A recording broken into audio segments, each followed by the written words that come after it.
Guillaume Varobiev, bonjour et très heureux de vous retrouver pour cette 5e interview. Je rappelle que vous êtes directeur général du réseau Reparstore. Bonjour Patrice. La question que je voudrais vous poser aujourd'hui, elle concerne le RSE dont tout le monde parle. Et je voulais vous demander quels étaient les engagements de votre enseigne justement en termes de responsabilité sociale et environnementale. Oui, la RSE d'actualité évidemment, et heureusement. On a créé Reparstore avec une vision qui était de prolonger la vie des volets roulants et des stores plutôt que de les remplacer. Et effectivement, 15 ans plus tard, la réparabilité des produits est devenue un enjeu sociétal majeur et les consommateurs y sont de plus en plus sensibles. Et ça a été décliné dans quasiment tous les domaines d'activité. Reparstore est écologique par l'essence même de son concept, réparer au lieu de changer. Donc on répare dans 7 cas sur 10. C'est vraiment notre fer de lance chez Reparstore. Et on vient d'ailleurs de réaliser notre bilan carbone. Et on sait que grâce à l'activité Reparstore, on évite plus de 3000 tonnes de CO2 par an. Et le réseau va continuer à grandir, donc continuer d'éviter des tonnes de CO2 et donc contribuer à la RSE. Pour rester dans l'actualité récente, est-ce que la crise du Covid a eu un impact sur votre activité et qu'est-ce qu'elle a changé concrètement? Alors le bâtiment et plus particulièrement l'entretien et la réparation des éléments du bâtiment est toujours en temps de crise une valeur refuge.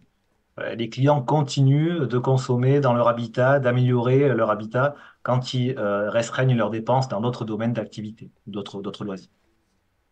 Par exemple, chez Reparstore, la reprise confinement a été forte avec plusieurs records de chiffre d'affaires et les chiffres témoignent d'eux-mêmes. 52 millions de chiffre d'affaires pour le réseau Reparstore en 2020, 90 millions d'euros de chiffre en 2023. Donc le réseau a continué à bien grandir et à bien se développer. C'est dire si notre activité de réparation et modernisation et d'entretien du parc de volets roulants de store est une activité qui est résiliente. Et globalement, quelle est l'actualité générale du réseau Reparstore aujourd'hui? Il y en a plein, des actualités, mais pour en choisir quelques-unes, d'abord l'extension de notre activité de réparation à des activités complémentaires pour devenir le leader de toutes les ouvertures et fermetures du bâtiment, de la réparation de ces ouvertures. La prise de rendez-vous en ligne, par exemple, on digitalise de plus en plus évidemment notre activité, toujours au service de nos clients finaux parce que c'est eux qui décident. Donc aujourd'hui, on peut prendre rendez-vous pour réparer son volet directement en ligne sur la plateforme Reparstore. Et puis, actualité aussi marquante pour le réseau, la convention nationale Reparstore qui aura lieu en fin septembre 2024 à Malte.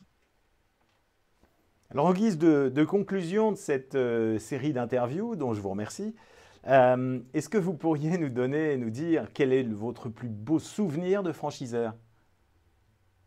Alors, je le disais, la franchise est une aventure humaine, Reparstore est une grande famille, donc des souvenirs, il y en a plein, évidemment.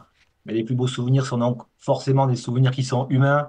Et parmi les premiers, les conventions nationales, on est tous réunis comme une famille, on est entre partenaires, entre amis, et on profite ensemble et on savoure cette aventure extraordinaire qu'on vit avec nos partenaires.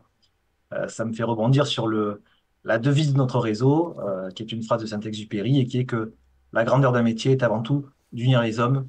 Et je crois que l'aventure Reparstore traduit bien cette citation et inversement.